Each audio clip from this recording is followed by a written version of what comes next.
Great cities existed in North America long before Columbus arrived. Cahokia, near modern-day St. Louis, was one such city with large earth mounds built by hand. Thousands lived there, making it a bustling center of life. Chaco Canyon in New Mexico had great stone houses and extensive road systems.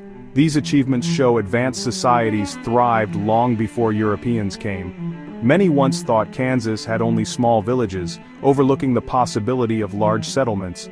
New discoveries can change these old ideas. Etzanoa is one of these amazing surprises. It was a very large city in Kansas, changing what we thought. We now know more about the people here. It was a significant place in its time, telling a new story of the plains.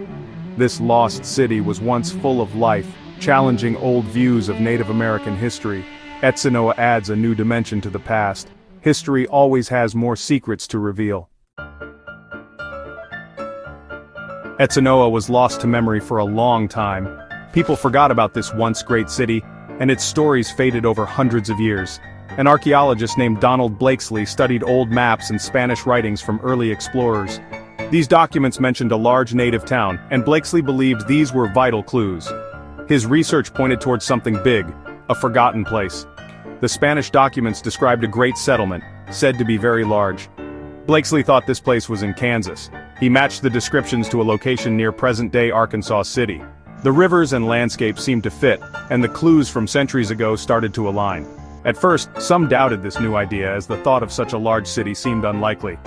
But archaeologists started to dig in the area, carefully searching for physical evidence. They found artifacts and signs of habitation.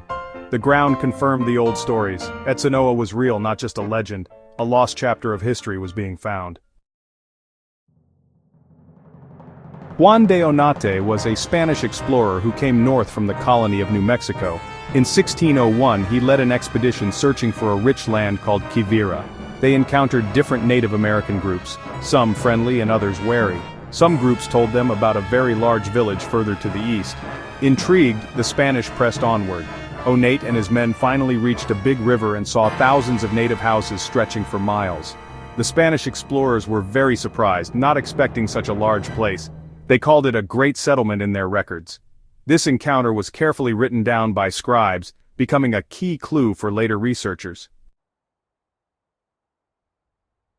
Etzanoa was a very large place indeed.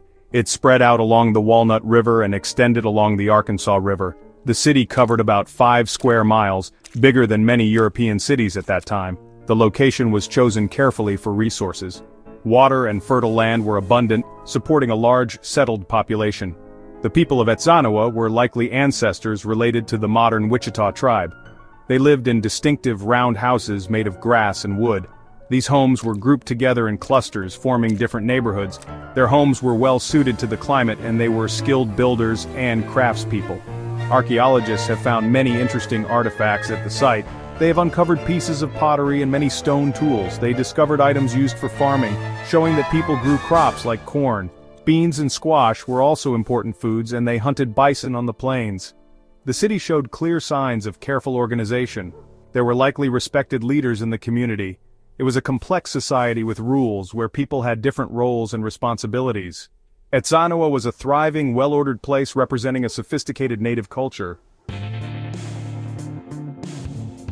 Why did the great city of Etzanoa disappear? European diseases likely killed many people.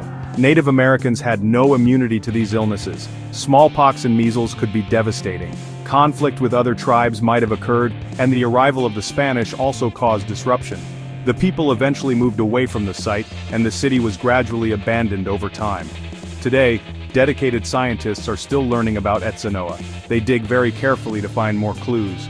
Each new discovery tells us a little more and helps us understand the people and their lives. Archaeology is like putting together a puzzle. Many pieces are still missing from the story. The work is slow and requires great patience, but the rewards are a deeper knowledge of history. People in Arkansas City are very proud of Etzanoa. They understand the importance of this discovery and are working hard to protect the site. They want to share its amazing story with others. Etzanoa truly changes how we see American history. The legacy of Etzanoa will continue to grow.